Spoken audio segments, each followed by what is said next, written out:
feel like I'm losing my mind. Is everybody in the world blind? Please, Lord, give me a sign, a sign. I want to be the greatest. Welcome, everybody, to the Game of Inches podcast, I guess is more appropriate. So we're about the mid-season of season 26.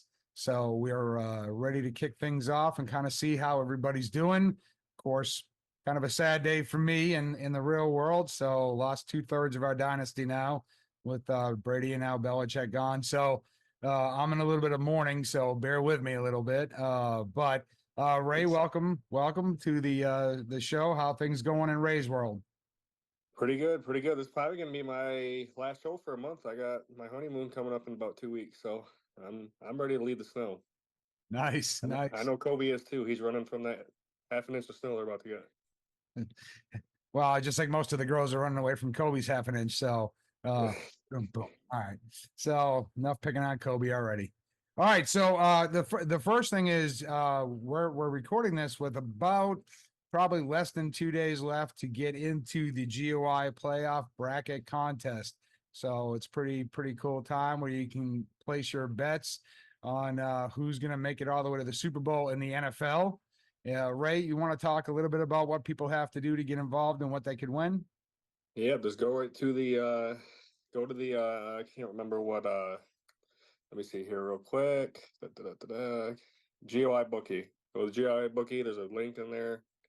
Click in there. It's really easy. You might have to sign up if you didn't do it last year. Make your picks. Put your final score. Total points, I think, is a tiebreaker.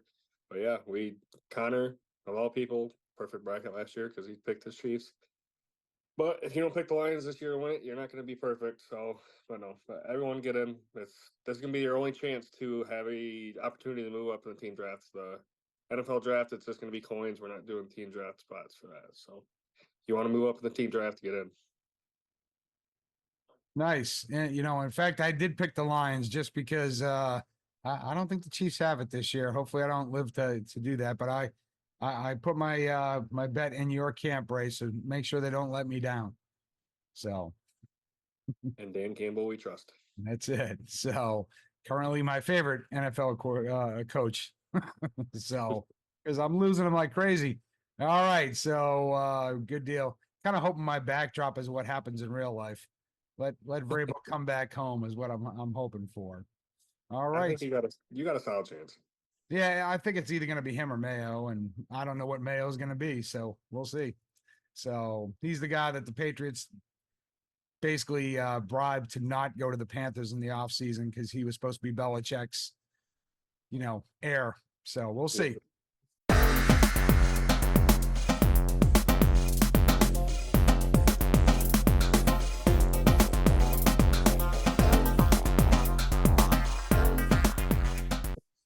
All right, very good. Let's see. What else do we have on the agenda for today? So, Ray, we're going to take a look and see at the halfway point who's surprising you, both in the good way and the bad way. So, like I said, we're about halfway through the season right now.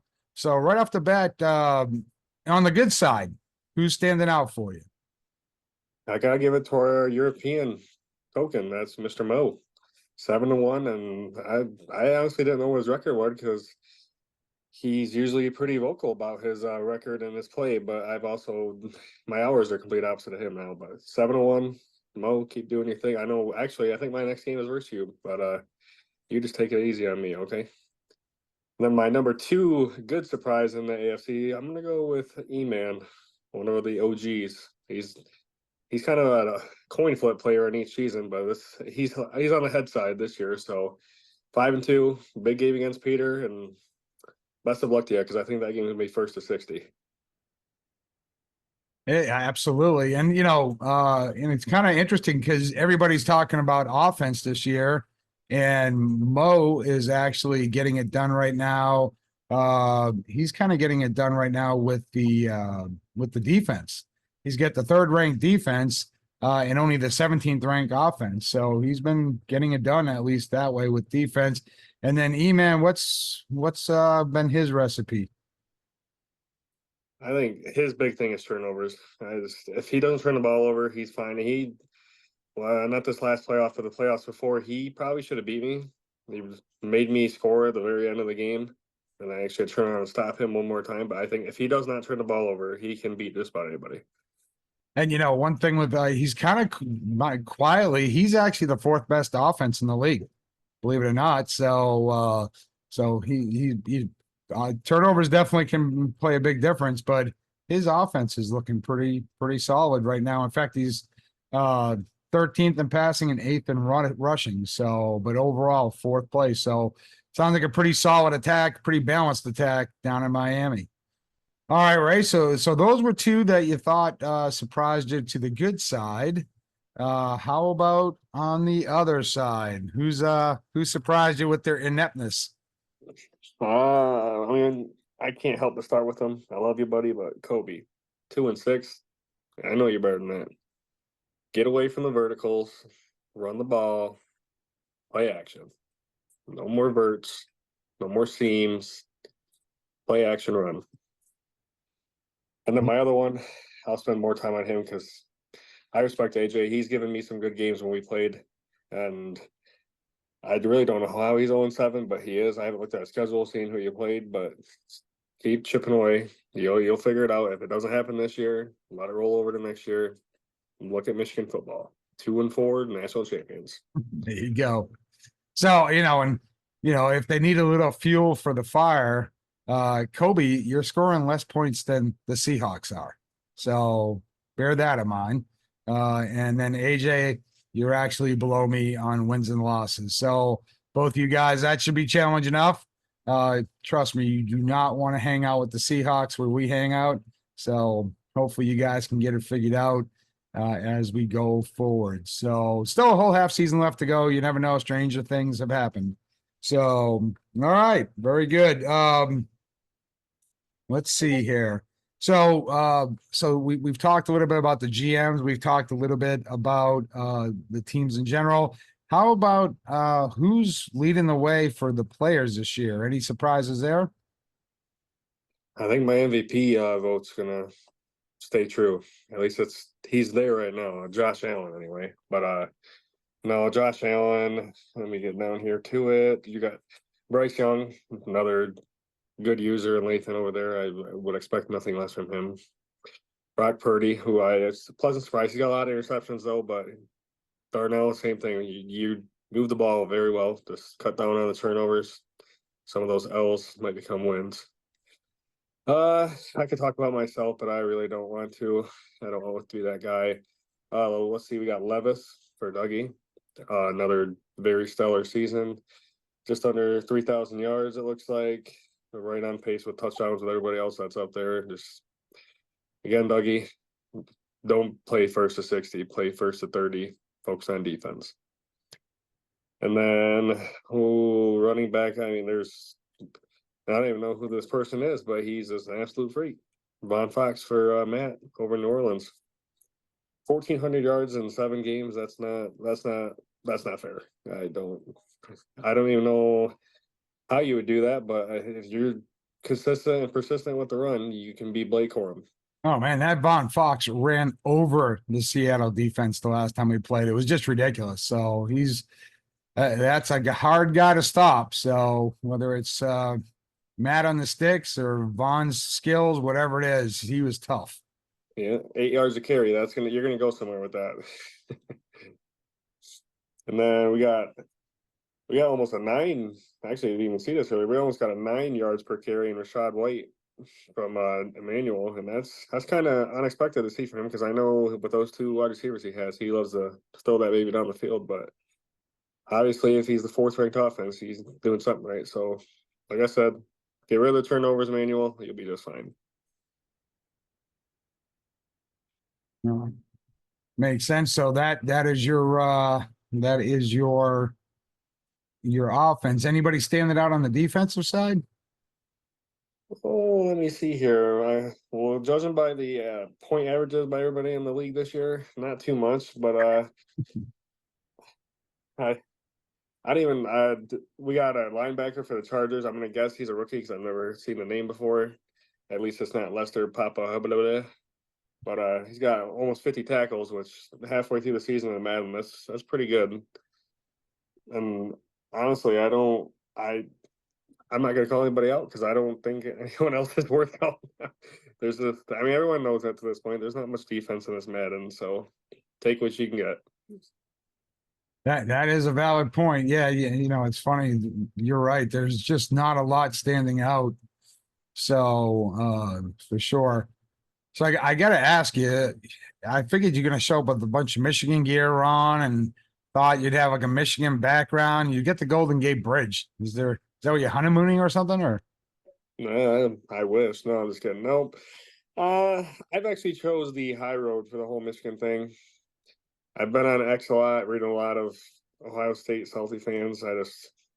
I stay away from actually commenting. I just read it for pure enjoyment. But no, it's nice to finally win one. It's been before I was alive that any football team I rooted for was anywhere near a championship. So nice. So well, congratulations to all the Michigan fans. And kind of stinks though. I kind of feel like Nick Saban kind of stole your thunder because the dust had not even settled on Michigan, and he made that announcement, and that like blew up the news because I didn't see that one coming either. So I did not, and there was rumors that it was his wife's health, but I guess he just got worn out. And hey, I mean, Michigan was his last game.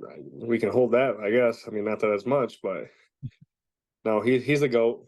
He's going to be a big myth in the game. But there's rumors that if they do make some kind of commissioner role for college football, he would be interested. So I heard that. Very down with that. I heard, you know, and the other part too is it's kind of like, you know, one of the knocks that they had on Belichick, which I mean, it's going to happen to all of us. I mean, if you're fortunate enough to stay in the workforce or unfortunate enough to stay in the workforce until you're in your 70s, you're probably not going to connect with a lot of 21-year-olds. We all think we will. We'll all think we're going to be super cool when we're 70 something, but you probably get a little set in your ways. And they said Belichick was having a tough time connecting with the guys in their early 20s. And I'm sure Saban probably had a tougher time connecting with 17-year-olds. He probably has a tough time just getting that. And I get that, like I said, I try to be cool, but that's because I don't comment on everything that I want to comment on, at least not yet. So, all right. Anything on the horizon for the league that we should know about that might be coming up? Or I think so far we're kind of motoring right along. I mean, man, we go fast. We go. I know it. I feel like after the real NFL playoffs kind of fade away, I think activity dips a little bit. I just recommend that we really push through. Last year wasn't too bad, but let's just push through and let's get through as many seasons as we can, get 6 or 7 of it even maybe. Well, I was thinking about that, but I started thinking about previous seasons, and soon as the playoffs end, then it's free agency, then it's the draft, it's all that kind of stuff. So we tend to stay pretty pretty busy, at least in the chat, talking about the what ifs and who's going where. And now what are we up to, like 8 or 9 vacancies in the coaching world? So I think it's 8. Yeah, so there's going to be a lot to talk about, it sounds like, throughout the season. So and our sister league going through their playoffs right now, and I know they had a couple openings, but they've already filled them. So that's the other part that we used to always like, is that around this time of the year, if something calls them away and they can't be as involved, usually what we get is, a lot of the guys that are in the league now are guys we picked up because when other leagues die off and fade off, the hardcore, the guys that really like to do this, we end up catching them because there's less options for people out there. So hopefully that'll happen here too. So I've heard some rumors. There's a few OGs that want to come back. I want to call them OGs, but they've been in GOI before. I won't spoil any names, but there's going to be some rebounds coming back. Gotcha. So, hey, well, it's funny seeing people come back too, because a lot of times, people from 10 seasons ago that might not have been quite as strong, but now they've got 10 seasons of experience and they get even better. So But this is a competitive league. Yeah, I definitely know that for sure because I don't win many games here. So all right, Ray. Well, I think we kind of covered it all. It was kind of a quick one tonight, but I think an informative one. Any parting shots? I mean, you got to get a whole month's worth of whatever you want to get out. So because you're going to be honeymooning. Oh yeah, I'll be the way it's mapping out right now. I should be back plenty of time for the playoffs, maybe the last week or two. So I'm probably not gonna be the 1 seed, unfortunately. But you know what? I'll just be happy to get in, and whatever happens, happens. The last time that this happened, it did not go well for me. So anyone in the AFC, it's wide open. So what Ray's saying is that if you slow down if you want to push them out of the playoffs. No, I'm just kidding. So all right. Well, by the way, we didn't have a chance to, but I hope everybody had a great New Year's. Nobody came up missing, so I'm assuming nobody got arrested. So that's promising. Or if you did, you got bailed out really fast. So either way is a good thing. But so we definitely welcome to 2024. Hopefully everybody's getting through all the crazy weather we're having this winter. Seems like it's just starting now. Kind of got a late start, but now it seems like it's coming with a vengeance. So good news, you get snowed in. It's more football time, more game time. So you can definitely do that. So with that being said, guys, good luck in the second half of the season. I hope everybody gets it figured out. Like for me, it's not about necessarily winning, which would be nice. But it's about being competitive, and having some fun. So good luck to you, and we'll talk to you real soon. Thanks, everybody. Go Lions.